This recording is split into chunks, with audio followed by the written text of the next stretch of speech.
উঠে প্রণাম করো। মা তার বহু সন্তানকে এই বাড়িতেই মন্ত্রদীক্ষা, ব্রহ্মচর্য ও সন্ন্যাস দান করেছিলেন। এসো দাদু এসো। আগে বাড়ি কোথা? আগে ছিল তো ঢাকা। ঢাকা? হ্যাঁ, ঢাকা। বেলুমঠে যাও বাবা? হ্যাঁ, বেলুমঠে দীক্ষিত? হ্যাঁ, কোন মহারাজের? আমি ভাঙড়ি। ঘনানন্দ বাবা। এসেছি মায়ের নতুন বাড়িতে। এখানে মাত্র 4 বৎসর মা বাস করেছিলেন। ভক্তদের ভিড় দিন দিন বেড়ে যাওয়ার জন্য শারদানন্দজি 1916 সালে এই বাড়ি নির্মাণ করে দেন। 4খানা ঘরের একখানিতে রাধুকে সহ মা থাকতেন, অপরটি ছিল রান্নাঘর। একটি ভাইজি নলিনীর ব্যবহারের জন্য ছিল, অপরটি ছিল ভক্তদের জন্য উদারভাবে খোলা। ভক্তদের উদ্দেশ্যে মা বলতেন, বর্তমান যে শুদ্ধ দেহে কজন লোক বাস করে এই পৃথিবীতে, জয়রামবাটি হলো শিবপুরী। ওদের এখানে 3 রাত্রির বাস করতে বলো, দেহ মন শুদ্ধ হবে। এখানে অত জপ ধ্যান করতে হবে না, খাবে দাবে আর আনন্দ করবে। বিধির সাধ্য নেই আমার ছেলেদের কেউ রসাতলে ফেলে। মা শুধু ভালোবাসতে জানতেন, ভালোবাসার পাত্রের দোষগুণ বিচার করতেন না। মায়ের সেই ভালোবাসার কথা শুনুন অধ্যক্ষা মহেশপ্রাণা মাতাজির মুখে। জন্ম জন্মান্তরের মা। একজন বলছে, মা তুমি কি সত্যিকারের মা? মা বলে, হ্যাঁ আমি ইহকাল পরকালের মা। তাহলে তুমি তুমি দেখো না, চণ্ডীতে রয়েছে ইয়া দেবী সর্বভূতেষু মাতৃরূপেণা সংস্থিতা। সকল মায়ের মধ্যে তিনি রয়েছেন, মানে আমি রয়েছি। তাই মাকে পেয়ে সন্তানরা এত পরিতুষ্ট। দেখুন, আমাদের মায়ের কথা মনে পড়লে, কারোর মা আছেন কারোর মা নেই, মায়ের কথা মনে পড়লে মনটা কেমন করে ওঠে। সেটা আলাদা সম্পর্ক মায়ের সঙ্গে, যত যাই হোক। মায়ের ভেতরে সেই চণ্ডী রয়েছেন, চণ্ডীতে রয়েছেন যে ইয়া দেবী সর্বভূতেষু মাতৃরূপেণা সংস্থিতা। আমি মায়ের, সকল মায়ের মধ্যে রয়েছি বলে সন্তানরা মাকে পেয়ে এত পরিতুষ্ট। এটা তো আমরা দেখতেই পাচ্ছি। গর্ভধারিণী মাই আমার কাছে সব থেকে আপনার। মাকে যখন হারিয়েছি, এখন মায়ের কথা মনে পড়লে কত কষ্ট হয়।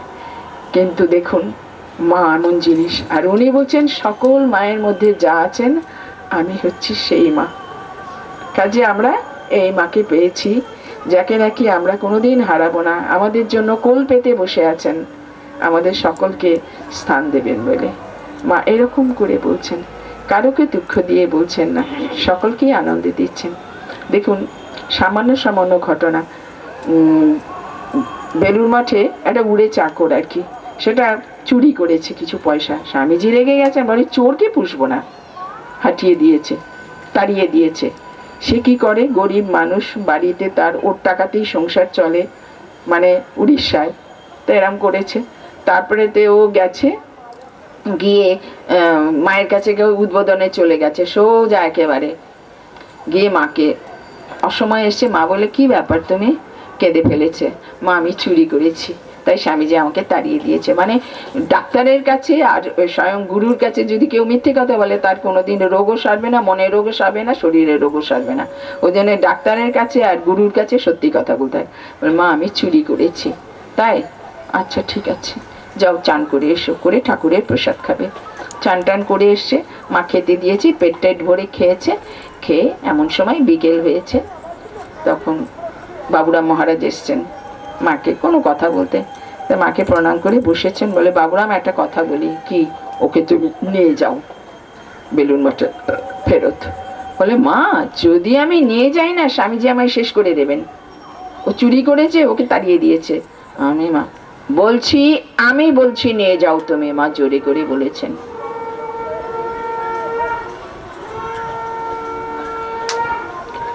বলছেন যে আমি বলছি নিয়ে যাও।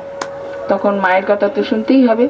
তখন নিয়ে গেছে, গিয়ে যাই নাকি বেলুর মঠের দরজায় ঢুকেছে গেটে, অমনি স্বামীজি দেখেছো বাবুরামের কাণ্ড, ওইটাকে আবার নিয়ে এসছে। তখন তাড়াতাড়ি বাবুরাম মহারাজ গিয়ে স্বামীজির পায়ে ধরে প্রণাম করে ব্যাপারটা বললেন মাকে। বলে, স্বামীজি শুনেছ, আর কোনো কথা নেই, সে তার ঘরে ঢুকে পড়লো, পরের দিন থেকে কাজ যেমন করছিল করলো। এই হচ্ছে মা, সকলের জন্য। বলছেন ভাঙতে পারে সবাই, গড়তে পারে কজন। কি কথা! আপনার নিন্দে আমি করতে পারবো, কিন্তু কিসের জন্য যে আপনি অন্যায়টা করেছেন আমি কি সেইটার চিন্তা করেছি? সেইটা কি আমি আপনাকে কিওর করতে পারবো যে আপনার নামে ঢেরা পিটিয়ে বেড়াচ্ছি, ও চোর ও চোর?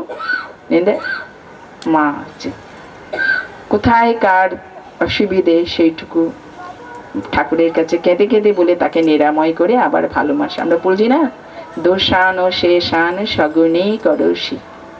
আমরা মায়ের স্তবে বলি না যে মা তুমি আমাকে দোষগুলো গুণে পরিণত করে দিচ্ছ, এমন তুমি মা। ঠাকুর আমাদের এমন মাকে দিয়ে গেছেন যে আমরা মাকে পেয়ে পরিতুষ্ট, আর মাও আমাদের ভবরোগ দূর করে দিচ্ছেন। এই রোগ তো দূরের কথা, সেই জন্যে কি শরীরের কি মনের যত রকম আমরা অসুবিধে পড়ব বা সংসারে আপদ বিপদ বা কিছু, চুপ চুপ করে মাকে বলবো, মা আমার এই হয়েছে, আমি কি হবে, আমার বিপদ থেকে তুমি রক্ষা করো। মা তখন করে দেবেন। মা যে রয়েছেন আমাদের সঙ্গে, নিজে মুখে বলে গেছেন, যখন বিপদ হবে, আপদে বিপদে মাকে মনে করো, আমি তোমার সঙ্গে রয়েছি। এইরকম এত কাছের কথা, এত মন কেড়ে কথা কেউ বলবে? কোথাও নেই। মানে একেবারে তবু তোমরা বলে যে যেখানে আছো আনন্দ করো, জানবে ঠাকুর শেষ দিনে ঠাকুরকে আসতেই হবে নিতে। এর থেকে বড় কথা আর কি আছে? রাজা মহারাজকে রামলাল দাদা বলছে, মহারাজ তোমরা যখন এসছো, কি জব ধ্যান কত কিছু, তোমাদের একেবারে অন্যরকম জীবন ছিল। আজকাল সব ছেলেমেয়েরা জয়েন করে, মানে আমাদের নিন্দে করে বলছেন জয়েন করে, কোথায় সেরম জব ধ্যান? সে মুখ বেঁকিয়ে বলছে। মহারাজ শুনে বলছে, রাজা মহারাজ দাদা ওরম কথা বলো না, ওরা অনেক চেষ্টা করছে নিজেকে পবিত্র রাখার, যদি ঠাকুরের প্রতি মন থাকে হয়ে যাবে। কত বড় আশ্বাস! সত্যি তো, একবার যদি মনটা বাজে চিন্তা করে, অমনি মনে হয় না না না আমাকে এটা শোভা পায় না, আমার দিন চলে যাচ্ছে, খালি হইচই করে বেড়াচ্ছে।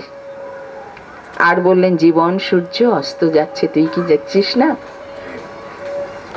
আস্তে আস্তে তো আমাদের দিন তো ফুরিয়েই আসছে, পাতা তো উল্টে উল্টে শেষই হয়ে যাবার জোগাড়, যে কটা পাতা নিয়ে এসছি। তাইলে আমাকে তৈরি হতে হবে। মা বলছেন কিচ্ছু না, হাতে কাজ করবে আর ঠাকুরের নাম করবে, ঠাকুরকে শেষ দিনে আসতেই হবে, এরকম বলছেন। বলে আমি মা, তোমাদের কে কারোর ক্ষমতা নেই যে তোমাদের অকল্যাণ করে। কি সুন্দর! আমজাদ একটা জানেন তো, ডাকাত, সে মায়ের সংস্পর্শে এসে কিরম ভালো হয়ে গেল।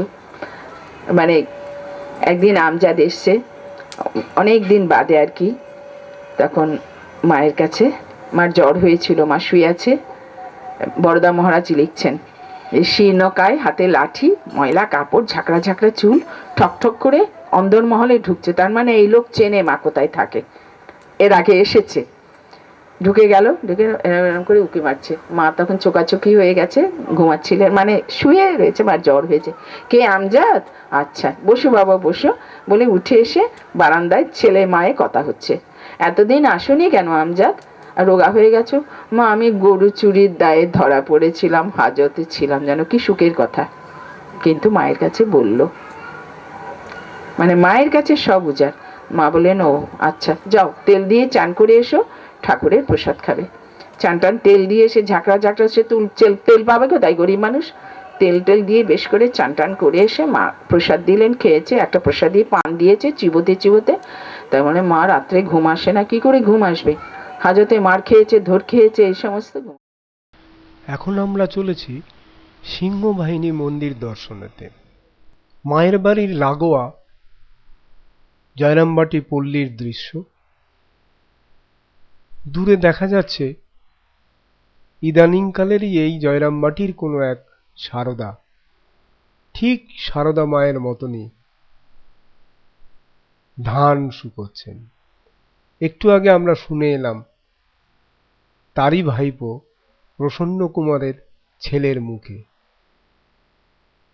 যেন সেই দৃশ্যর এক সাদৃশ্য মিল আমরা খুঁজে পেলাম। এই হলো সিংহবাহিনী মন্দির। রাধা অষ্টমী ও শ্যামা পূজা উপলক্ষে চিরা ফলমূল মিষ্টান্ন দিয়ে পুজো হয়।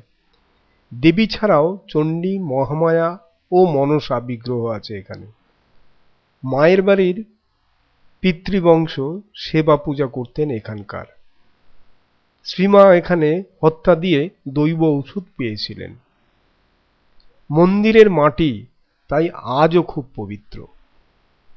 শিহরে মায়ের মাতুলালয় বংশ লোপ পেয়েছে, কিন্তু ইদানিং দক্ষিণেশ্বরের মঠের অধীনে এই মঠ। এই হলো সেই প্রাচীন বেলগাছ।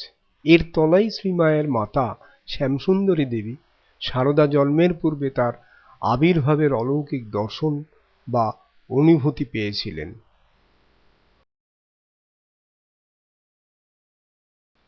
এবার আমরা যাব কোয়ালপাড়া। সেকালে কোয়ালপাড়া ছিল সুজলা সুফলা সবুজময়।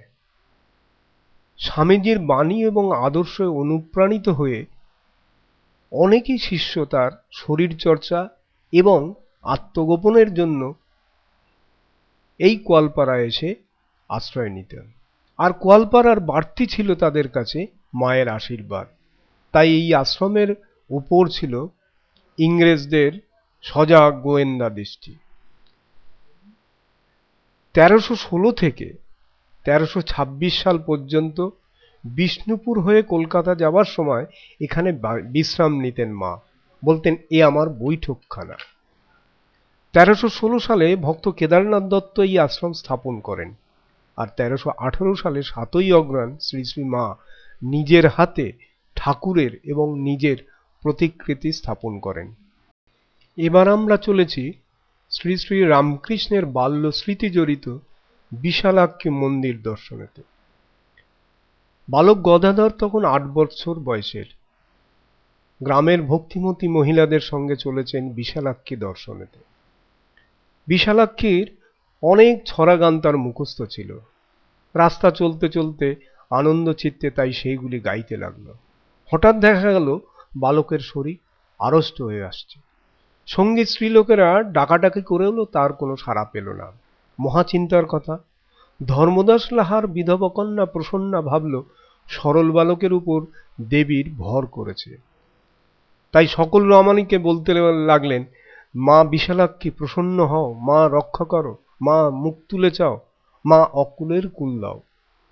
আশ্চর্যের বিষয় এই যে পর মুহূর্তে বালক গদাধরের মুখে হাস্যমধুর ভাব ফুটে উঠল। স্ত্রীলোকেরা পুজো দিয়ে আনুর্থকে কামড় পুকুর ফিরল। এই গ্রামের চাষিরা সামান্য আচ্ছাদন দিয়ে দেবীর পূজা করতেন। পাকা ঘর করলেই তা ভেঙে যেত। কিন্তু বর্তমানে আমরা দেখলাম এখানে পাকা ঘর হয়েছে। পাশেই বিগ্রহ হয়ে রয়েছে ভৈরব মনসা দেবীর। পাথরের বিশালাক্ষীর সামনে কালো পাথরের উপর সিঁদুর মাখানো, আর আছে মাটির ডিপের উপর মানত করা পোড়ামাটির ঘোড়া। এখন আমরা চলেছি মায়ের আমোদর নদে স্নানের ঘাট দেখতে। শ্রীমা বলতেন, আমাদের আমোদর নদই ছিল আমার গঙ্গা স্নানের পুণ্য ফলের সমতুল্য। গঙ্গা স্নান করে সেখানে বসে মুড়ি খেয়ে ওদেরকে নিয়ে বাড়ি আসতাম। ওদেরকে নিয়ে অর্থাৎ মায়ের ছোট ভাই বোনদের নিয়ে। সেই গঙ্গা ঘাটের কাছেই মাতৃমন্দির কর্তৃপক্ষ সুন্দর একটা বাগান তৈরি করেছে, যার নাম সারদা কানন। তার পাশেই সুন্দর একটা মাতৃস্মৃতি মন্দির। দূরে দেখা যাচ্ছে সেই ঘাট, মায়ের সেই স্মৃতি বিজড়িত ঘাট। আমোদরে কিন্তু এখন আর জল নেই, শুকিয়ে কাঠ, কিন্তু সেই স্মৃতি এখনো আর আছে। মহাকালের গহ্বরে বছরের পর বছর গড়িয়ে আসে যুগ, আর যুগের পর যুগ অতীতের গর্ভে বিলীন হয়ে গেলেও বুদ্ধ, শঙ্কর, মহাবীর, রামানুজ, নানক, শ্রীচৈতন্য এবং শ্রীরামকৃষ্ণ এই সব লোকোত্তর মহাপুরুষগণের জন্ম ও লীলাভূমি ভক্ত হৃদয়ে তৃপ্তি ও শান্তি প্রদান করে। 1836 থেকে 1853 এই 17 বৎসর কাল বাল্য এবং কৈশোর এই গ্রামেই কাটান শ্রী শ্রী রামকৃষ্ণদেব। এই সাইট ম্যাপটি হল অবতার বরিষ্ঠ শ্রীরামকৃষ্ণের লীলাভূমির সব দর্শনীয় স্থানগুলি।